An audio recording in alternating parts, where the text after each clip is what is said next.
Kurang lebih 2-3 tahun lalu, neneknya anak-anak bertanya sama Badai, "Badai kemana? Bapak nggak ada pulang." Ya, sekitar jam 7 pagian lah. Ya dengan nada ketus, dengan ya mungkin terbayang lah wajahnya kesal atau marah atau sedih. Ngejawab, "Bapak nggak pulang karena tidur dengan cewek di rumah wetan." Ya, Badai ngejawab begitu. Ngejawab ibunya bahwa bapaknya tidur dengan cewek di rumah wetan, maksudnya di rumah satunya lagi. Ya, dalam hal ini ya saya ada hal yang satu hal pembelajaran lah, bahwa Badai memang memang tidak salah ngejawab eh, bapaknya sedang tidur di rumah satunya lagi itu, karena memang malamnya itu saya berpapasan dengan Badai sedang membonceng cewek ke arah rumah yang satunya lagi itu. Terus beberapa saat kemudian saya memang ngechat Badai kalau saya nggak pulang, nggak tidur di rumah yang sini, tapi di rumah yang wetan itu. Ya, jawab Badai cuma menjawab iya. Ya, padahal cerita sebenarnya bahwa memang saya bonceng cewek ke rumah itu, tapi memang saya sebelumnya itu udah janjian sama teman yang memang ceweknya itu yang saya bonceng sedang cari kosan buat adiknya yang akan PKL di sekitar perkantoran sini. Ya, singkat cerita saya itu apa, ban motornya teman saya itu bocor. Ya, saya temuin dia di sekitar di tempat tambal bannya di sekitar Gang Pelabuhan yang memang tambal ban itu buka 24 jam. Ya, saya ke sana nyamperin, terus ngobrol-ngobrol. Kasaran cowoknya itu, ya udah, kamu aja lah ke sana lihat kosannya itu, soalnya kan udah malam, jadi ntar udah lihat eh, ban bocor, yang bocornya udah selesai ditambal lah. Ya, singkat cerita ya saya nganterin lah, bawa lah ceweknya teman itu yang memang berpapasan dengan Badai. Nggak nanya, nggak apa, udah biasa lah, udah biasa, cuma kasih klakson aja gitu. Ya, ya udah malam, udah lihat-lihat si anak si ceweknya pacar saya ini baliklah, ceritanya dijemput sama cowoknya dan pulang ke Cipenegara karena memang orang Cipenegara. Ya, dalam hal ini saya mungkin belajar satu hal, bahwa anak saya tidak salah berpikir ke arah sana, yang memang waktu itu saya nggak pulang karena sedikit lelah siangnya, habis kerja lah kesana kemari, namanya juga orang lapangan. Saya tidur di rumah wetan dan ngechat ke anak saya itu.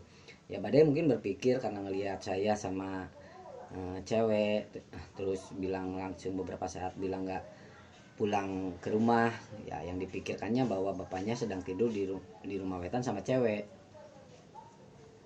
Soalnya pas memang siangnya saya kesini dia agak cemberut-cemberut gitulah, namanya seorang anak. Ya dalam hal ini saya belajar satu hal dari anak saya ini, bahwa kadangkala kita melihat sesuatu hal itu hanya pada satu sisi, membaca sesuatu hal itu dengan apa yang setelah dia lihat dan dia baca. Ya akhirnya ya dari pembelajaran hal ini bahwa segala sesuatu itu memang enggak, kadang pemahaman kita atau apa yang kita ketahui dengan apa yang kita ketahui tentang apa yang dilihat oleh kita, dibaca oleh kita dan dengar oleh kita itu kadang tidak sepenuhnya sesuai dengan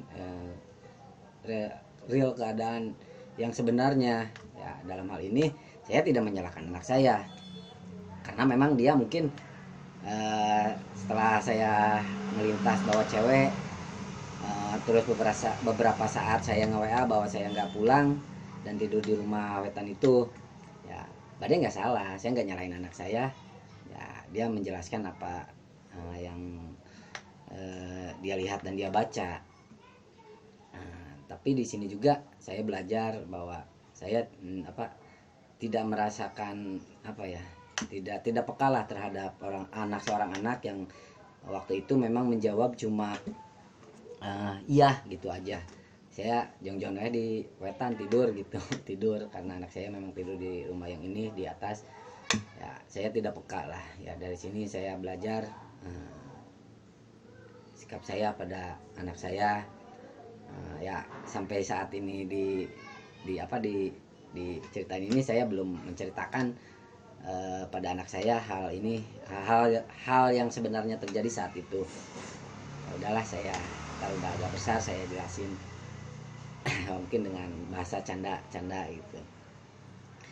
Ya intinya saya belajar dari anak saya sendiri, bahwa tidak selamanya apa yang kita lihat, apa yang kita baca, apa yang kita cerna itu merupakan mutlak keseluruhan dari suatu kejadian gitu. Ya saya merasa apalagi membaca tidak respectnya saya, tidak pekanya saya, di mana anak saya cuma menjawab ya gitu. Ya banyaklah pembelajaran. Ya salah satunya hal itu, bahwa apa yang kita lihat, apa yang kita baca, apa yang kita dengar tidak selamanya mutlak dari keseluruhan apa yang terjadi. Mungkin ya ini cuma cerita saya lah sama anak saya Bade, dimana saya tidak menyalahkan Bade, tapi dia mengingatkan saya, memberi pelajaran pada saya bahwa untuk bersikap, untuk menjaga sikap. Ya mungkin cerita dari saya tentang saya dan Badai anak saya membuat